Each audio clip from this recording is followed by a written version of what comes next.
Bagaimanakah seharusnya kita bereaksi terhadap tanda-tanda akhir zaman? Tanda-tanda akhir zaman sudah terlihat di mana-mana.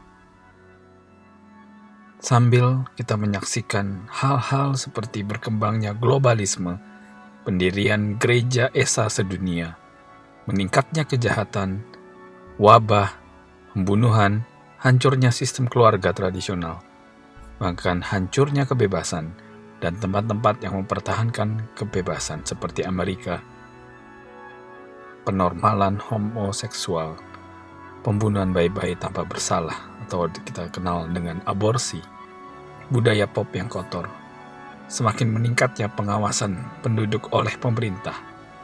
Kita menjadi takut, galau, bingung, frustasi, marah, dan putus asa. Tapi reaksi seperti itu terjadi karena hati dan pikiran kita terlalu berfokus kepada hal-hal duniawi. Ketika kita memperhatikan hal-hal yang terjadi di dunia, kita harus merespon, setidaknya dengan cara-cara berikut. Pertama, kita seharusnya bersukacita besar dalam keselamatan kita. Sebaliknya, bersukacitalah sesuai dengan bagian yang kamu dapat dalam penderitaan Kristus, supaya kamu juga boleh bergembira dan bersukacita pada waktu Ia menyatakan kemuliaannya. Kedua, kita harusnya dihiburkan bahwa kedatangan Kristus sudah semakin mendekat. Dalam Lukas 21 ayat 28, apabila semuanya itu mulai terjadi, bangkitlah dan angkatlah mukamu, sebab penyelamatmu sudah dekat. Yang ketiga, kita seharusnya dikuatkan bahwa Allah memegang kendali atas semua hal, karena secara rahasia kedurhakaan telah mulai bekerja, tetapi sekarang masih ada yang menahan. Kalau yang menahan itu telah disingkirkan. 2 Tesalonika 2 ayat 7. Yang keempat, kita seharusnya memiliki keyakinan bahwa kejahatan saat ini sangatlah sementara dan akan segera dihancurkan. Dalam Mazmur 37 ayat 7, berdiam dirilah di hadapan Tuhan dan nantikanlah Dia. Jangan marah karena orang yang berhasil dalam hidupnya, karena orang yang melakukan tipu daya. Berhentilah marah dan tinggalkan panas hati itu. Jangan marah, itu hanya membawa kepada kejahatan. Sebab orang-orang yang berbuat jahat akan dilenyapkan, tetapi orang-orang yang menantikan Tuhan akan mewarisi negeri. Karena sedikit waktu lagi, maka lenyaplah orang fasik. Jika engkau memperhatikan tempatnya, maka ia sudah tidak ada lagi.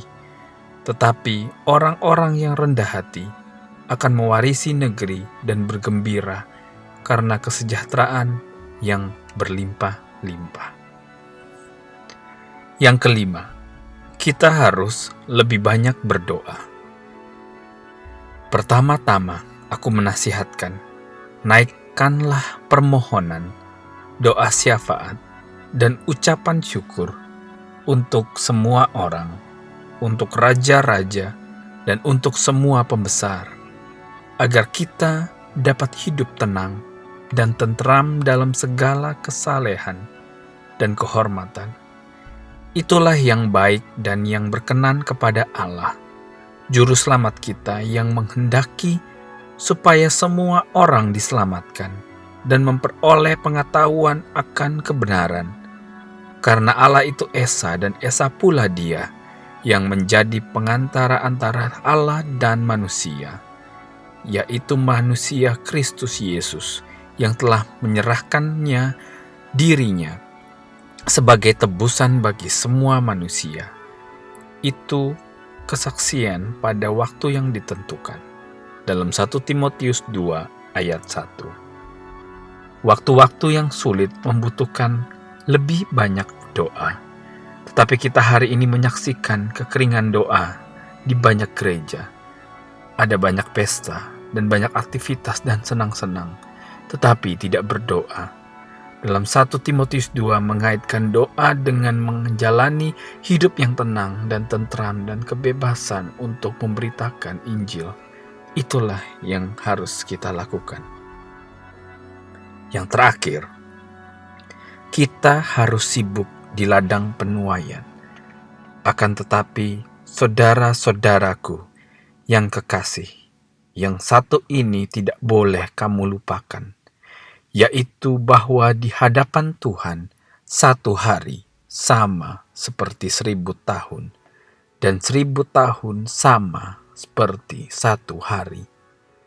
Tuhan tidak lalai menepati janjinya, sekalipun ada orang yang menganggap sebagai kelalaian. Tetapi Ia sabar terhadap kamu, karena Ia menghendaki supaya jangan ada yang binasa, melainkan supaya semua orang berbalik dan bertobat. Di dalam 2 Petrus 3 ayat 8-9. Alkitab dengan jelas mengatakan bahwa Kristus menunggu karena Dia ingin menyelamatkan jiwa-jiwa. Sebaliknya, kita tidak menjadi khawatir akan tanda-tanda zaman, tetapi mendedikasikan diri kita sepenuhnya untuk memberitakan Injil kepada setiap orang di setiap bangsa dan mendirikan gereja-gereja Alkitabiah yang baik, di mana umat Allah bisa dilindungi, dibangun, dididik, dimuridkan, dan keluarga-keluarga Kristen yang saleh dapat dibangun dan anak-anak dapat dipersiapkan seperti anak panah di tangan Tuhan untuk pergi dan berperang melawan kuasa-kuasa kegelapan. Tuhan Yesus memberkati.